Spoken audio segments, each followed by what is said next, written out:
Michael Jordan, Chou.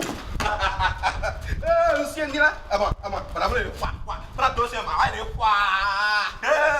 Je suis trop fort.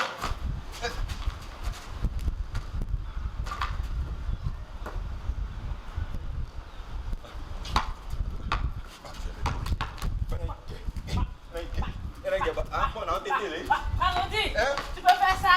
Oh non, ça c'est un truc pour les filles. Moi je préfère les jungles. C'est pour les garçons ça.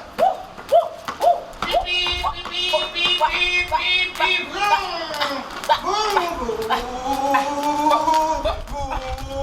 Je suis ici. Tu veux voir? Mais c'est pas dans mon domaine, je suis ici.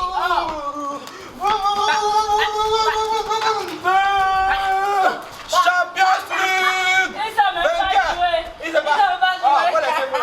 Hé, donne-moi la balle, donne-moi la balle. Allez, plus. Il n'avait pas la taille.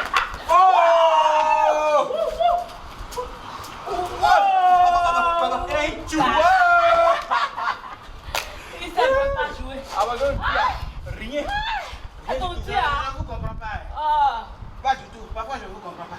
Vous jouez comme des enfants, incapables de faire de bons tirs, d'agréables passes, et surtout de jongler et de dribbler. Et que sais-je encore? Vous êtes des incapables. Mais pour qui te prends-tu pour t'adresser au groupe de la sorte? Ne vois-tu pas que tu exagères? Rakoti, laisse-le.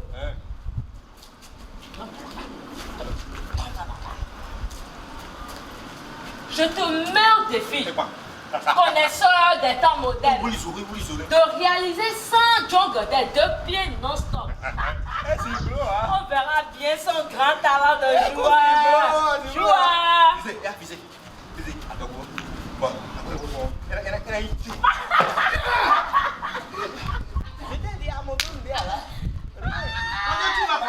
Tu vas voir. Je joue mieux que Ronaldo Messi. Et tu le pourras lui faire. Lionel Messi, le papa. Cristiano Ronaldo. C'est pas moi. Là, vous mettez un coup donner à insulter mon intelligence. Qui n'a pour but que de susciter l'entraînement et l'amusement. Je ne prononcerai plus aucun mot. Je suis fâché. Nous faisons de la blague. Excuse-moi. Excuse-nous. Cafo. Oh, j'adore. Et pourquoi j'ai reçu un courrier de l'administration territoriale qui souhaite nous faire la commande d'un spectacle pour jeune public. La forme est totalement libre. Nous pouvons proposer le type de spectacle que nous souhaitons. Oui. Caro, as-tu une idée? Ne fais pas le difficile. Vas-y, Caro. D'accord. Mais nous pouvons imaginer un spectacle de conte qui met en jeu des personnages. Des animaux, des reines, des rois, des princes, des professeurs, des footballeurs, des présidents. Et voilà. Nous pouvons faire des suites dialoguées, histoire de proposer des jeux. Cette histoire est très intéressante. Cette proposition me semble la bonne. Il me plaît que nous nous penchions sur les fables de Jean de La Fontaine. La Fontaine, il est probablement l'auteur le plus célèbre du XVIIe siècle, grâce au livre de fables qu'il a publié. Et là, il nous faut donc nous connecter au XVIIe siècle. Revisiter l'histoire, les systèmes de valeurs, les motivations profondes qui ont amené Jean à mettre en jeu les animaux, afin de comprendre la psychologie des personnages et pouvoir mieux les porter sur scène. Absolument juste. Sors ton ordinateur.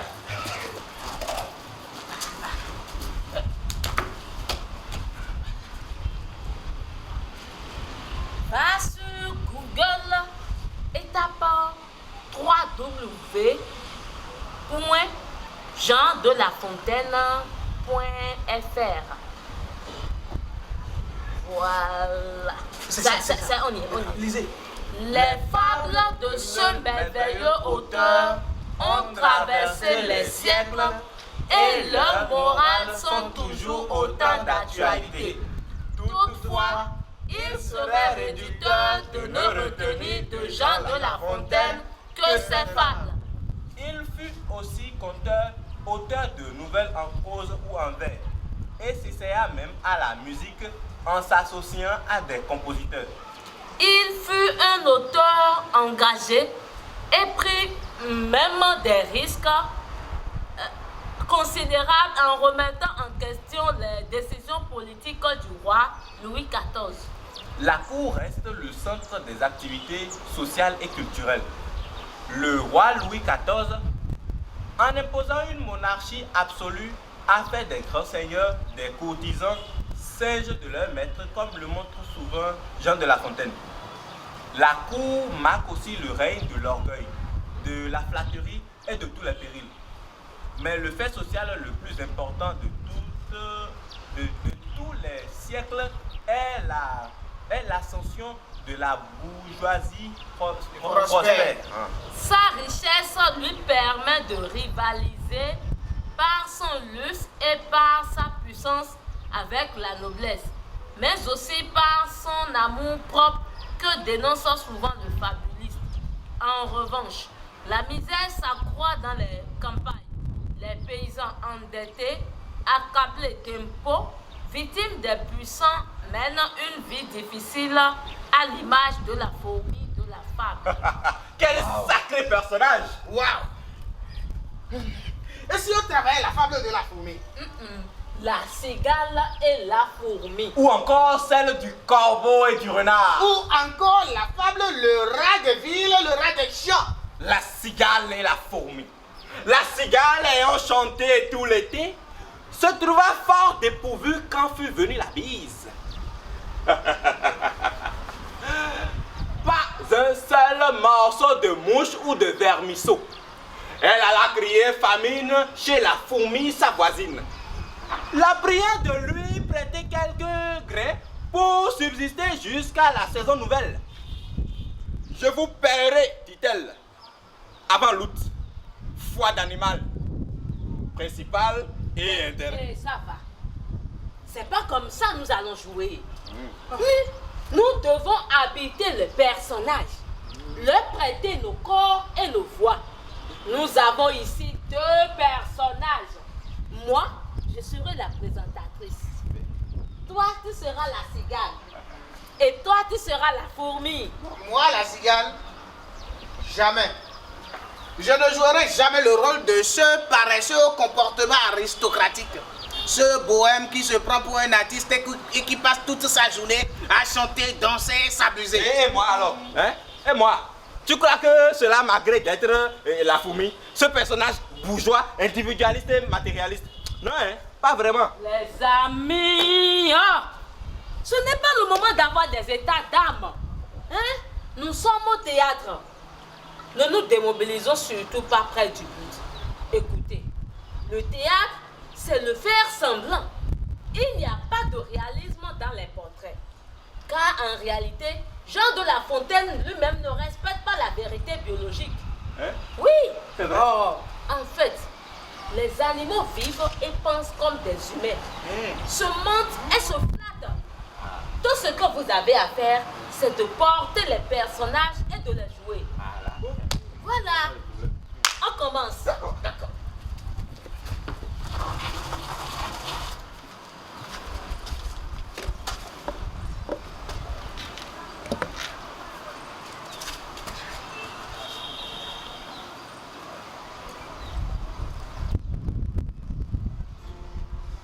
Mesdames, mesdemoiselles et messieurs, bonsoir. Ce soir, nous allons vous présenter la première fable du livre 1 des fables de La Fontaine intitulée La cigale et la fourmi. Cette fable nous est présentée par Bragodi et Akoro, tous deux contemporains bontés débarqués au XVIIe siècle. Nous sommes à la cour du roi Louis XIV ici présent. L'assistance est constituée des populations, des valets et courtisans du roi. Le jeu s'annonce inédit, exquis.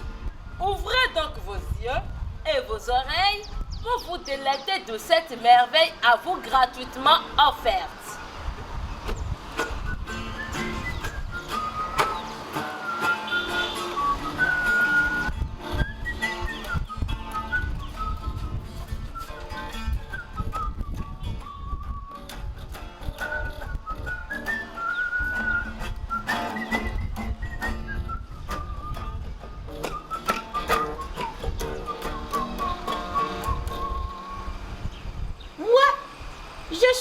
cigale.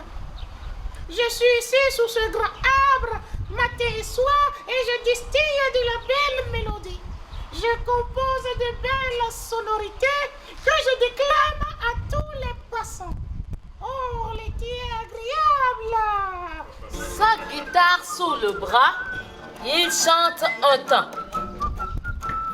Je suis la fourmi. Je n'ai pas un temps de répit.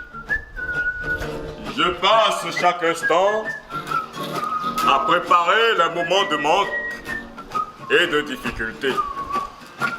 Pour ce faire, j'écume mon évalué à la recherche de mouches et de vermisseaux. J'amasse sans cesse. Chers courtisans, chère population, nous remarquons que nos deux personnages ont des personnalités claires. L'un est artiste, donnant l'impression qu'il ne travaille pas, tandis que l'autre est prévoyant, ramassant toutes les ressources de la contrée, donnant l'impression qu'il est travailleur. La cigale, ayant chanté tout l'été, se trouva fort dépourvue quand la bise fut venue. Pas un seul petit morceau de mouche ou de vermisseau. Elle se rendit alors chez sa voisine la fourmi.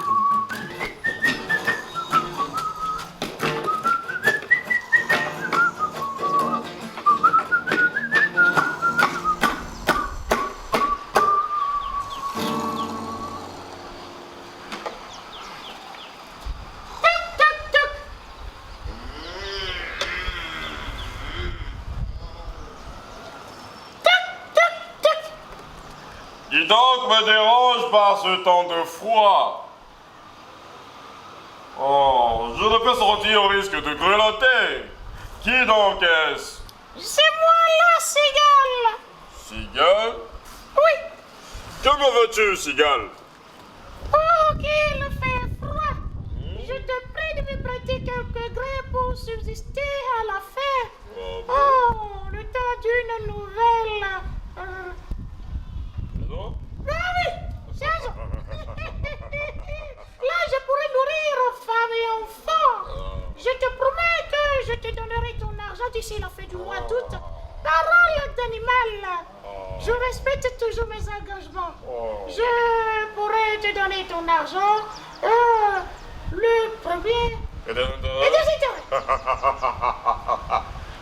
Cigale, pourquoi donc viens-tu déranger ma quiétude? Tu sais pourtant que je ne suis pas prêteuse. C'est là mon moindre défaut, cher ami. Et que faisais-tu au temps chaud? Paresseuse? Non, mon cher ami. Matin et soir, à tout venant, je chantais. Oh, ne vous déplaise. Chante, vas-y, chante. Tu chantais? Maintenant danse, cher ami, danse.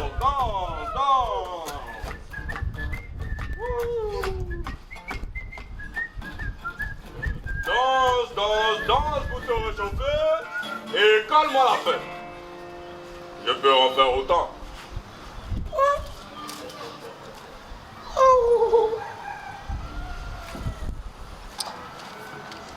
La fourmi referma sa porte et laissa en plein la cigale l'artiste. Chers membres de la cour, la masse. Quelle leçon pouvons-nous tirer de cette femme? De la cour,